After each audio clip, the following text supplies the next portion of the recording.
Most people work hard for money, but very few people are taught one of the most basic financial lessons of all, the difference between an asset and a liability. And that matters a lot, because many people spend years buying things they think are helping them financially, while in reality, those same things are quietly draining their money.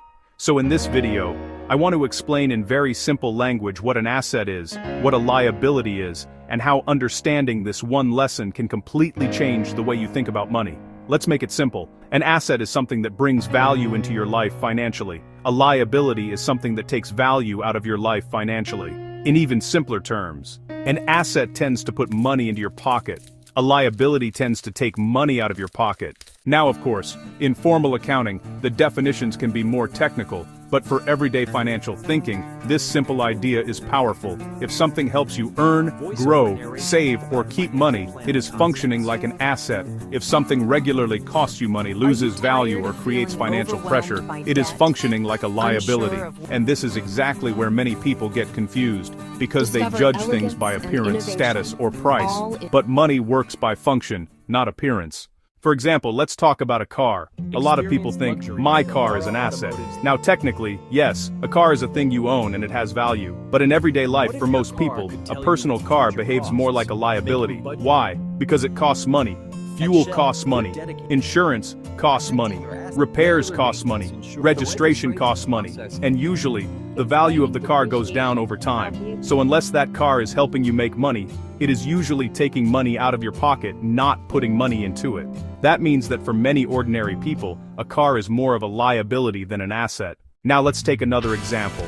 A rental property. If you own a property and it brings in monthly rent, that property may function as an asset. Why? Because it produces income. Of course, it may still have expenses like maintenance, taxes, or loan payments. But if, after the costs, it still puts money in your pocket, then it is acting like an asset. Now let's use a third example, your house.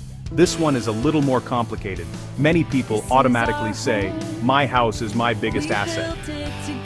And, in some ways, it can be. But if you live in that house, and it only creates expenses like bills, maintenance, taxes, and loan payments, then from a monthly cash flow point of view, it may behave more like a liability. That does not mean owning a home is bad. Not at all. It just means that not everything valuable is automatically an asset in the practical money sense. A house can be emotionally valuable. It can be good for family stability. It can increase in value over time. But if it is mainly costing you money each month, then financially, it is not helping you the same way an income-producing asset would. That is an important distinction. Let's take a few more everyday examples. Cash and savings can be an asset. Why? Because it gives you security, flexibility, and financial breathing room. A business that produces profit can be an asset. A skill that helps you earn more money can also function like an asset. That is something many people forget. Not all assets are physical things. Your knowledge can be an asset. Your ability to sell can be an asset.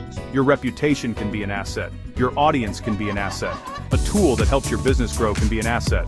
Now let's look at a few liabilities. Credit card debt is a liability. A phone bought only for status with monthly payments you struggle to afford is a liability. A luxury item that creates pressure instead of value is a liability. A business that looks impressive but constantly loses money may also be acting like a liability. That is why this lesson matters so much. People get into trouble when they keep buying liabilities while convincing themselves they are buying assets. They say, I deserve it. This will make me look successful. This is an investment. But not everything you buy is an investment. Some things are just expensive. And unless we learn the difference, we can stay financially stuck for years. So here is a simple test. Before buying something, ask, will this put money into my pocket? Will this help me save money? Will this help me earn more money? Will this grow in value?